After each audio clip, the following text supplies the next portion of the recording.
วัสดีครับผมวันนี้ทุกคนมาตกปลาที่เขื่อนแม่กวงนะครับวันนี้จะมาหน้าดินกับสปิลนะครับเดี๋ยวลองติดตามชมกันดูนะครับเนาะได้บ่ได้ว่ากันคำครับ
กัดโดยรอบของเรานะครับ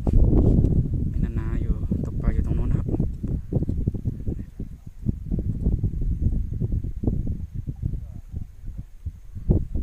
2-3 คนนะครับเมื่อกี้นาเขาก็ได้ปลานิลนะครับสัก3 โลครับตัวใหญ่มากๆนะครับจะเป็นเราสักทีเนาะ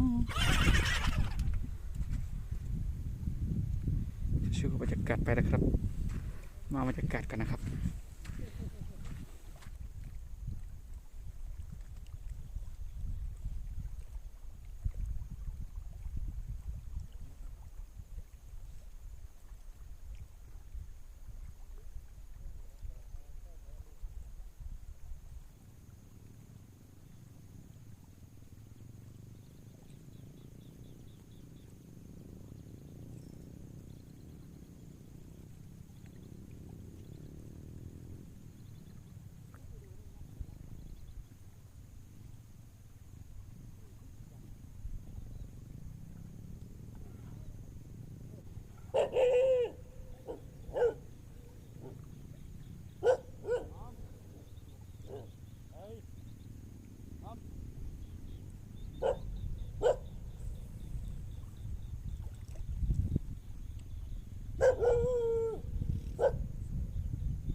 สวัสดีครับผมตอนนี้4 โมงเย็นแล้วฮะปลาไม่กินนะครับสมเหตุขัดก่อนของผมดูนะครับท่านผู้ชมครับในบรรยากาศของผมนะครับดูนะครับตกนี้แล้วก็จะเป็นหน้าดินนะหน้าดินอยู่ฝั่งนี้3 หลังนะครับ พี่นานาอยู่ตรงนู้นครับ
เพี้ยวอย่างเดียว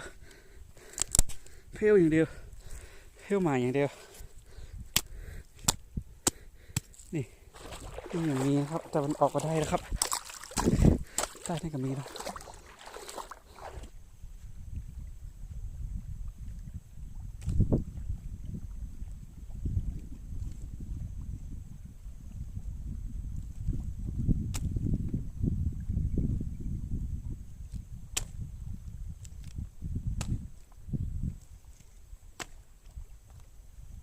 เจอแน่เตือนหน้าเจอไอ้แน่น้อง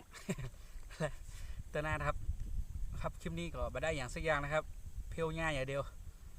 เตือนหน้าเนี่ยมาหามล้อมมาพร้อมกำไว้บล็อกใดผมเพี้ยวง่าทั้งหมดละเป่งลึงนี่เตือนหน้